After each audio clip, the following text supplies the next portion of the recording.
व्यक्ति का जन्म एक निश्चित उद्देश्य के लिए होता है, लेकिन कैसे कोई व्यक्ति ये जाने कि उसका जन्म किस उद्देश्य के लिए हुआ है और संतुलन बना के पूरी ऊर्जा के साथ उस दिशा में कार्य कर सके। नारायण। भगवत्पाद शिवावतार शंकराचार्य महाभाग ने प्रश्नोत्तरी, जिसका दूसरा नाम है मणिरत्नमाला,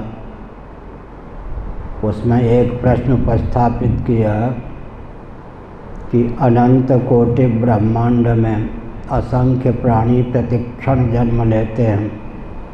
प्रामाणिक रीति से विचार करने पर किस प्राणी का जन्म लेना सार्थक सिद्ध होता है? उन्होंने अनुग्रह पूर्वक स्वयं ही उत्तर दिया, यस्य पुनर्न जन्म, जो पुनर्जन्म पर विजयश्री प्राप्त करने में समर्थ होता है उसी का जन्म लेना सार्थक है। दूसरा प्रश्न उन्होंने उपस्थापित किया कि अनंत कोटि ब्रह्मांड में असंख्य प्राणी प्रतिक्षण देह त्याग करते हैं। प्रामाणिक रीति से विचार करने पर किस प्राणी का देह त्याग करना सार्थक है? अनुग्रह पूर्वक उन्होंने उत्तर दिया, यस्य पुनर्न मृत्यु, जिसकी संभावित मृत्यु अंतिम हो। न रहे बाँस न बने बाँसुरी, न बने बाँसुरी न बजे बाँसुरी। जन्म और मृत्यु के अनादि अजस्र परंपरा का आत्यंतिक उच्छेद मानव जीवन का लक्ष्य है।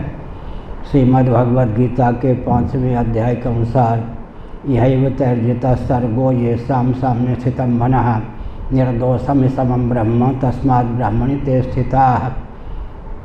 यह जो सृष्टि है प्रामाणिक रीति से विचार करने पर सदोष और विषम है।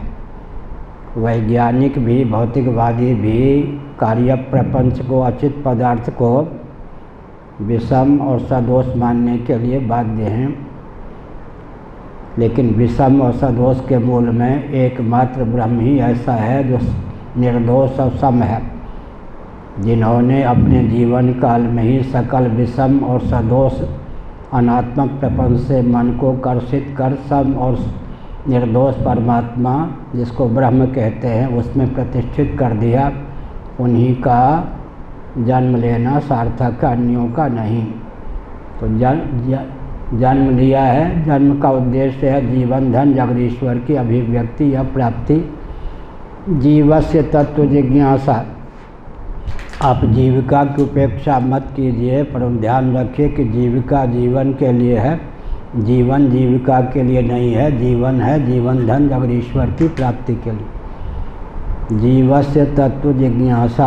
प्रत्येक अंश स्वभावतः अपने अंशी की ओर समाकृष्ट होता है। जब तक वह अंशी से एकीभूत नहीं होता या स्वयं को एकीभूत नहीं समझ लेता तब तक भटकता ही रहता है। वृक्ष से कोई पत्ता गिरे तो पार्थिव है, पृथ्वी का कार्य है, पृथ्वी ही उसका आकर्षण का केंद्र मान्य है। जल का आकर्षण महोदधि समुद्र के प्रति स्वभाव से होता है। अग्नि की चिंगारी स्वभाव से नभोमंडल में की ओर आकृष्ट होती है, क्योंकि नभोमंडल में आदित्य उद्गम स्थान विद्यमान है। व्यष्टि प्राण पवन समष्टि प्राण पवन से एकीभूत होने के लिए उद्यत रहता है। घटाकाश, घटगत आकाश घट के फूट जाने पर महाकाश के रूप में अवशिष्ट रहता है। प्रत्येक अंश अपने अंशी की ओर ही समाकृष्ट होता है और जब तक वो अपने अंशी से एकीभूत नहीं हो जाता तब तक उसे विश्राम नहीं मिलता। गुरुत्वाकर्षण का यह सिद्धांत है।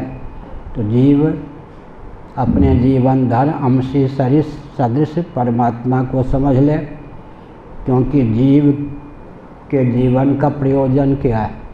असतो मा सद्गमय तमसो मा ज्योतिर्गमय मृत्योरमा अमृतम गमय, यही ना। जो कुछ असत है, असत माने अनित्य, अचित है, जड़, दुख है, अर्थात अनात्मा है, उससे पिंड छुड़ाकर सच्चित आनंद मात्र होकर शेष रहूं। जीव की चाह का विषय सचमुच में उसका जो मौलिक स्वरूप है वही है। इसलिए जब तक वह अनात्मक प्रपंच से स्वयं को उपरत कर अपने वास्तव रूप को नहीं प्राप्त करता तब तक भटकता ही रहता है। जीव के जीवन का उद्देश्य जीवन धन जगदीश्वर की जीवन काल में ही अभिव्यक्ति हो गया। आगे